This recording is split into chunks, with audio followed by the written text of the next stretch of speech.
I never expected a single mission to turn into a lesson in humiliation, flirtation, and interstellar diplomacy, all in one day.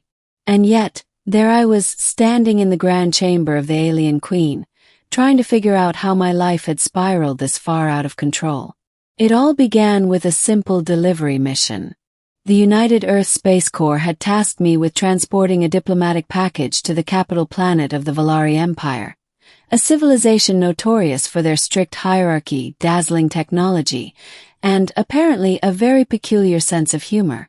The package was delicate, a rare mineral capable of stabilizing the Velari energy cores. I had secured it in the ship's containment module, double-checked the coordinates, and launched toward the opulent capital, Thranix. The journey should have been routine. But routine, I was quickly learning, was never part of interstellar life when Velari royalty was involved. The arrival. Thranix gleamed under the light of its 3 suns. Floating towers of crystal and metal-reflected colors I didn't even know existed.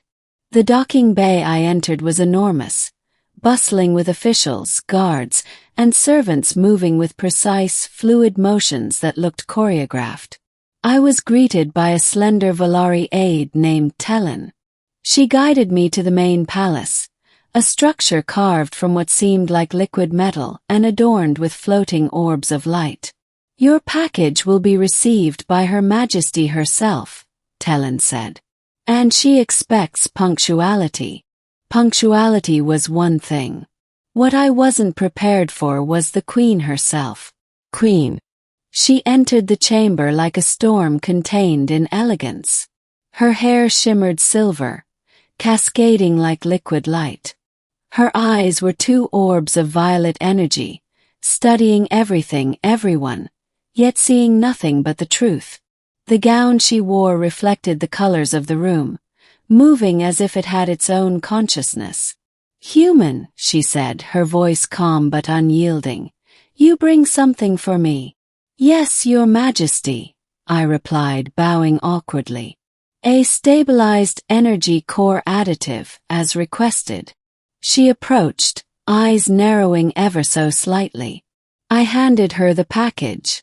She examined it carefully, then her gaze lifted to me. "You understand the responsibility you carry?" "Yes, Your Majesty," I said a little too quickly. My nerves were buzzing under her stare. There was something about her presence, an energy that made my rational mind stumble. Her lips curved into a small, almost imperceptible smile. "Mistakes in my realm are punished." And that was when my stomach sank. The punishment. I had only made one small error. While docking, I had misaligned the containment module by a few centimeters. It wasn't catastrophic, but in Velari eyes it was negligence. The Queen's guards guided me to a lower chamber. "The punishment will be immediate," one of them said. I was strapped to a platform, instruments hovering over me, scanning my vitals and sending feedback to the Queen. I braced myself for the worst. Then she appeared before me again, standing elegantly, her violet eyes piercing through the room. She circled me slowly, her voice low but melodic.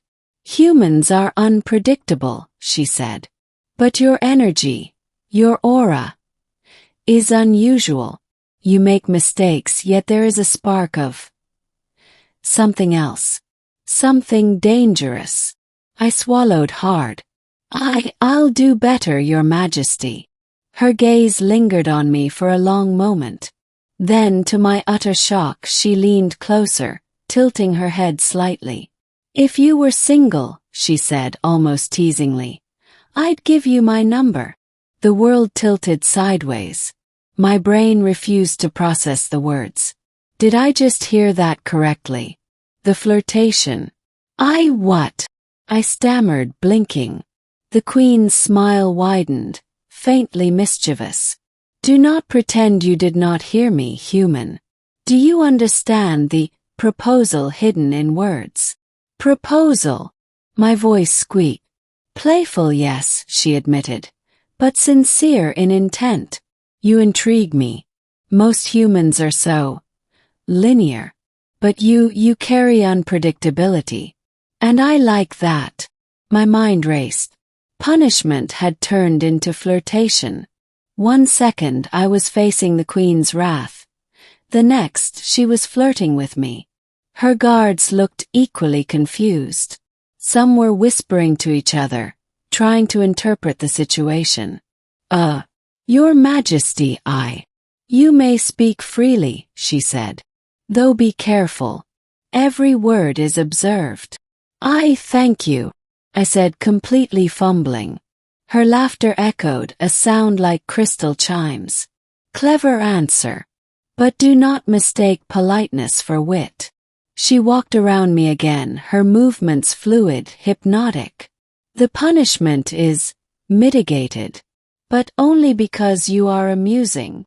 I exhaled slowly, relief mixing with disbelief. Amusing. Yes, she said. And perhaps worthy of a proper introduction. One day. The unexpected bond.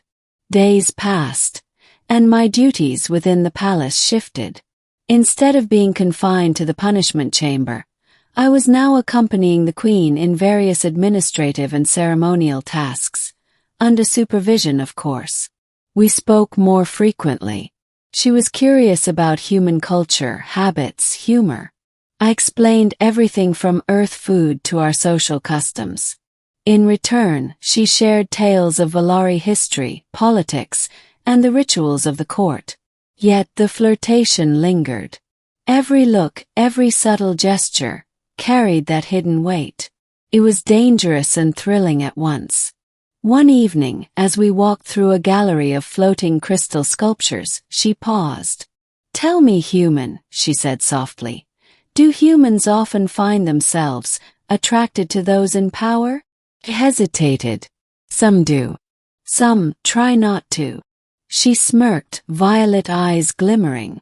And what about you? Try or not try? I felt my face flush. I try to remain professional, Your Majesty. She said. Professionalism is admirable. But attraction is a force beyond rules. Her words lingered in the air, heavy with implication. I realized that this punishment had evolved into something entirely different, a connection neither of us could easily define. The turning point. Weeks later, during a formal dinner in the royal court, I made another minor error. A ceremonial tray of energy crystals toppled slightly. I froze, expecting instant retribution.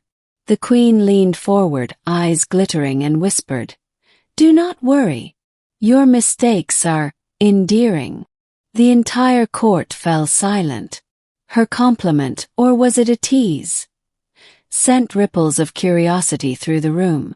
I could feel every eye watching, wondering at the human who had earned the Queen's amusement. After the ceremony, she summoned me to a private chamber. The walls were made of shifting light, and the air hummed with energy. She approached, standing close enough that I could feel the warmth of her presence. "Human," she said softly, "you intrigue me still. Most are careful, timid. You are neither. You stumble, yet you rise." I try my best," I murmured. "Your best is sufficient," she said, tilting her head. "And perhaps one day we may explore what lies beyond duty and formality." I swallowed. Her words were a challenge and an invitation. One I didn't entirely understand, but I wanted to. The resolution. Eventually, my official assignment concluded. I had delivered the package, survived the punishment, and somehow navigated a flirtatious interlude with one of the most powerful beings in the galaxy. As I prepared to leave the palace, she appeared once more. Her expression was unreadable, but her voice carried warmth. "Human," she said, handing me a small data chip. "This contains my number. Use it wisely. Not as a tool, not as a command, but as a choice."